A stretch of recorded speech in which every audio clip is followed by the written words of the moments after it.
ဒီကောင်မလေးဟာအွန်လိုင်းပေါ်ကအခြေရေးမှာလှည့်စားခံလိုက်ရပြီးသူ့နောက်ကိုမိုးရဲ့အထိလိုက်သွားခဲ့ကနာကျင်မှုနဲ့စိတ်တွင်းပလိပခတွေကြားထဲကနေပဲသူမရဲ့အရာအလုံးကိုပုံအပ်လိုက်ရပါတယ်ဒါပေမဲ့သူတို့နှစ်ယောက်ချစ်သူတွေပါလို့သတ်မှတ်လိုက်ပြီးတဲ့နောက်မှာတော့ချက်လီဆိုတဲ့လူဟာအရေးရောင်တောင်မကြံပဲရုတ်တရက်ပျောက်ချင်းမလားပျောက်သွားခဲ့ပါတော့တယ်အဲ့ဒီအချိန်ကစလို့အန်နီတယောက်နေ့စဉ်ရက်ဆက်ဝေခွဲမရဖြစ်နေခဲ့ပြီးထမင်းစားနေရင်ငင်းငံနေတတ်တယ်လို့အဝတ်လဲခန်းထဲမှာပုံပြီးတော့လဲငိုကြွေးနေခဲ့ပါတယ်သူငယ်ချင်းဖြစ်သူဆာယာကတခုခုလဲချော်နေပြီဆိုတာကိုတတိထားမိသွားပြီးအန်နီပြောပြတဲ့စကားတွေကနေတဆင့်ဘာတွေချစ်ခဲ့တယ်ဆိုတာကိုအစအနဆက်ဆက်မိသွားခဲ့ပါတယ်တိတ်မကြခင်မှာပဲဆာယာဟာဒီကိစ္စတွေအားလုံးကိုကျောင်းအုပ်ကြီးစီတွားရောက်တိုင်ကြားလိုက်ပါတော့တယ်အဲ့ဒီနောက်တိတ်မကြခင်မှာပဲအန်နီတယောက်ကျောင်းအုပ်ရုံးခန်းစီအခေါ်ခံရပြီးဒီအခြေအနေတွေကိုရဲစခန်းစီအမှုလွဲပြောင်းပေးလိုက်ပါတယ်အဲ့ဒီအချိန်ကစလို့တကြောင်လုံးကအန်နီနဲ့ချက်လီတို့အကြောင်းကိုတည်သွားကြသလိုဒီတရင်ကသူမရဲ့မိဘတွေဖြစ်တဲ့ဝီနဲ့သူ့ဇနီးစီကိုပါရောက်ရှိသွားခဲ့ပါတယ်ကိုသမီးလေးကိုရဲတွေကခေါ်ထုတ်လာတာကိုမြင်လိုက်ရချိန်မှာတော့မိဘနှစ်ပါလုံးရင်ခွဲမတက်ခံစားလိုက်ကြရတယ်အဲ့ဒီအချိန်မှာတင်ဦးဆောင်ဆုံးထောက်တယောက်ရောက်လာခဲ့ပြီးအန်နီဟာပထမဆုံးတားကောင်မဟုတ်ဘူးဆိုတဲ့အကြောင်းပြောပြလာပါတယ်ဒီအမှုကနေတဆင့်ချက်လီလို့အမိရတဲ့အဲ့ဒီလူကိုခြေရာခံဖမ်းဆီးနိုင်လိမ့်မယ်လို့ရဲတွေကမျှော်လင့်နေကြတာပါချက်လီကိုမြှောက်ခေါ်ဖို့အတွက်စုံထောက်ကအန်နီကိုဖုံးဆက်ခိုင်းလိုက်ပါတယ်မိဘတွေအိမ်မှာမရှိဘူးလို့ဟန်ဆောင်ပြီးဖုံးဆက်လိုက်တဲ့အခါမှာတော့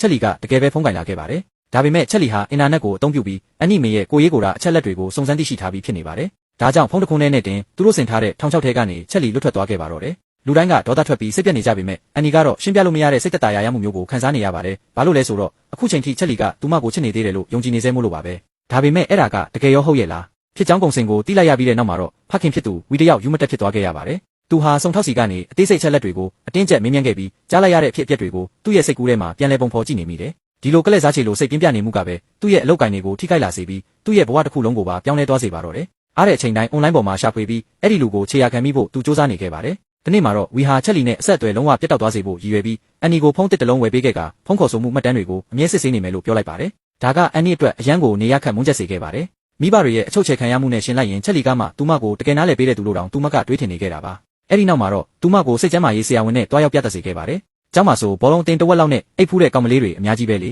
ငါရဲ့အပြိုစင်ဘဝလေးဆုံးရှုံးသွားတာကိုများမိဘတွေကနိုင်ငံတော်အဆင့်အမှုကြီးတစ်ခုလိုလုပ်နေကြတယ်တကယ်ပြောတာဆိုပြီးသူမကရင်ဖွင့်ပါတယ်အန်နီကသူမမိဘတွေကိုသာအပြစ်တင်နေခဲ့ပြီးချက်လီကိုသာမိဘတွေနဲ့ပေးတွေ့ခဲ့မယ်ဆိုရင်သူ့ရဲ့ဆွဲဆောင်မှုတွေကြောင့်မိဘတွေပါသဘောကျသွားလိမ့်မယ်လို့ယုံကြည်နေခဲ့တာပါချက်လီအကြောင်းကိုပြောရဲ့အချိန်တိုင်းသူမရဲ့မျက်နှာလေးဟာအချစ်တွေနဲ့နူးညံ့သွားတတ်ပေမဲ့မိဘတွေအကြောင်းပြောချိန်မှာတော့ဒေါသတွေသာကြီးစိုးနေခဲ့ပါတယ်သူမအိမ်ပြန်ရောက်လာချိန်မှာတော့ဖခင်ဖြစ်သူကတန်တရားရှိသူတွေရဲ့ဖိုင်တွဲထက်လိုက်ကိုထုတ်ယူလာပြီးပုံကျန်းတွေထဲကနေတရားခံကိုဖော်ထုတ်ခိုင်းပါတော့တယ်အန်နီကအဲ့ဒီပုံတွေအားလုံးကိုညှဉ်းဆန်လိုက်တဲ့အခါမှာတော့ဝီကသူမကြုံတွေ့ခဲ့ရတဲ့ကိစ္စတွေကိုပြန်လည်စကားဆလာခဲ့တာကြောင့်အန်နီတယောက်အကြီးကျယ်ဒေါသပေါက်ကွဲသွားခဲ့ပြီးတားဖက်နှစ်ယောက်ရဲ့ဆက်ဆံရေးဟာပိုပြီးတော့တောင်ဆိုးရွားလာခဲ့ပါတယ်နောက်တော့ဇနီးဖြစ်သူကဝီရဲ့လုပ်ရက်တွေအရန်လွန်ခဲ့နေပြီလို့အပြစ်တင်လိုက်ပြီးသူတို့အဓိကလုပ်ရမှာကသမီးဖြစ်သူကိုနှစ်သိမ့်ပေးဖို့ဖြစ်ကကလက်စားချေဖို့မဟုတ်ဘူးလို့ပြောဆိုခဲ့ပါတယ်အဲ့ဒီညကဝီတယောက်သဘောတူလိုက်တယ်ဆိုပေမဲ့လည်းရက်ွက်ထဲကပြစ်မှုမှတ်တမ်းရှိဘူးသူတယောက်ဟာသူရှာနေတဲ့လူများဟုတ်နေမလားဆိုပြီးတိတ်တဆိတ်တွားရောက်ဆောင်ကြည့်နေခဲ့ပါသေးတယ်တစ်ချိန်တည်းမှာပဲရဲတွေကသူတို့ရဲ့စုံစမ်းစစ်ဆေးမှုအခြေအနေကိုဝီစီအကြောင်းကြားလာခဲ့ပြီးနေပညာအကူအညီနဲ့အန်နီနဲ့ချက်လီတို့ရဲ့ချက်မှတ်တမ်းတွေကို print ထုတ်ထားပြီးဖြစ်ကြောင်းပြောပြခဲ့ပါတယ်